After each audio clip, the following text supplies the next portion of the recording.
ವಸುದೇವ ಕುಟುಂಬಕಂ ಎಲ್ಲರಿಗೂ ನಮಸ್ಕಾರ. ನನ್ನ ಹೆಸರು ಯುಕ್ತರಳಿ. ನಾನು ಸುಧಾ ವಿದ್ಯಾಲಯದ 3ನೇ ಶರಾವತಿ ವಿಭಾಗದಲ್ಲಿ ಓದುತ್ತಿದ್ದೇನೆ. ಎಲ್ಲರಿಗೂ ಕರ್ನಾಟಕ ರಾಜ್ಯೋತ್ಸವದ ಶುಭಾಶಯಗಳು. ಈಗ ನಾನು ಕರ್ನಾಟಕ ರಾಜ್ಯೋತ್ಸವದ ಬಗ್ಗೆ ಒಂದೆರಡು ಮಾತನಾಡಲು ಇಷ್ಟಪಡುತ್ತೇನೆ. ನೀ ಮೆಟ್ಟುವ ನೆಲ ಅದೇ ಕರ್ನಾಟಕ, ನೀ ಏರುವ ಮಲೆ ಸಹ್ಯಾದ್ರಿ, ನೀ ಮುಟ್ಟುವ ಮರ ಶ್ರೀಗಂಧದ ಮರ, ನೀ ಕುಡಿಯುವ ನೀರು ಕಾವೇರಿ. ಪಂಪನ ನೋದುವ ನಿನ್ನ ನಾಲಿಗೆ ಕನ್ನಡವೇ ಸತ್ಯ, ಕುಮಾರವ್ಯಾಸರ ಆಲಿಪ ಕಿವಿಯದು ಕನ್ನಡವೇ ನಿತ್ಯ ಎಂದು ನಮ್ಮ ನಾಡು ನುಡಿ ನೆಲ ಜಲವನ್ನು ಬಣ್ಣಿಸಿದ್ದಾರೆ ನಮ್ಮ ರಾಷ್ಟ್ರಕವಿ ಕುವೆಂಪು ಅವರು. ನಮ್ಮ ಕರ್ನಾಟಕದ ಇತಿಹಾಸ 2000 ವರ್ಷಕ್ಕಿಂತಲೂ ಪುರಾತನವಾದದ್ದು. ಹಲವು ಸಾಮ್ರಾಜ್ಯಗಳು, ಹಲವು ರಾಜವಂಶವರಾದ ಕದಂಬರು, ಹೊಯ್ಸಳರು, ಗಂಗರು ಹಾಗೂ ವಿಜಯನಗರ ಅರಸರು ನಮ್ಮ ನಾಡು ಹಾಗೂ ಭಾಷೆಯನ್ನು ಉಳಿಸಿ ಬೆಳೆಸಿಕೊಂಡು ಬಂದಿದ್ದಾರೆ.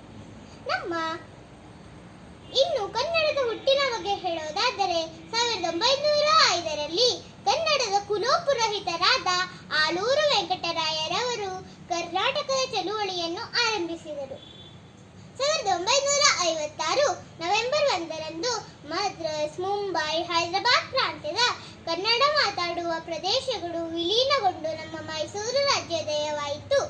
ನಂತರ ಆಗಿನ ಮುಖ್ಯಮಂತ್ರಿಯಾಗಿದ್ದ ದೇವರಾಜರಸರ ಕಾಲದಲ್ಲಿ ಏಕೀಕರಣ ಚಳುವಳಿಯ ಹೋರಾಟಗಾರರ, ಕನ್ನಡ ಸಾಹಿತಿಗಳ ಹಾಗೂ ಕನ್ನಡ ಪರ ಸಂಘಟನೆಗಳ ಪ್ರಯತ್ನದಿಂದ 1973 ನವೆಂಬರ್ 1ರಂದು ಕರ್ನಾಟಕ ರಾಜ್ಯ ಎಂದು ನಾಮಕರಣಗೊಂಡಿತು.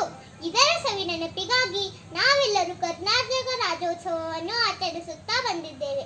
ಗಡಿನಾಡೇ ಇರಲಿ, ನಡುನಾಡೇ ಇರಲಿ, ಎಲ್ಲೆಡೆ ಕನ್ನಡದ ಕಂಪನ್ನು ಬೀರೋಣ, ಎಲ್ಲೆಲ್ಲೂ ಕನ್ನಡದ ಕೀರ್ತಿ ಪತಾಕೆಯನ್ನು ಹಾರಿಸೋಣ.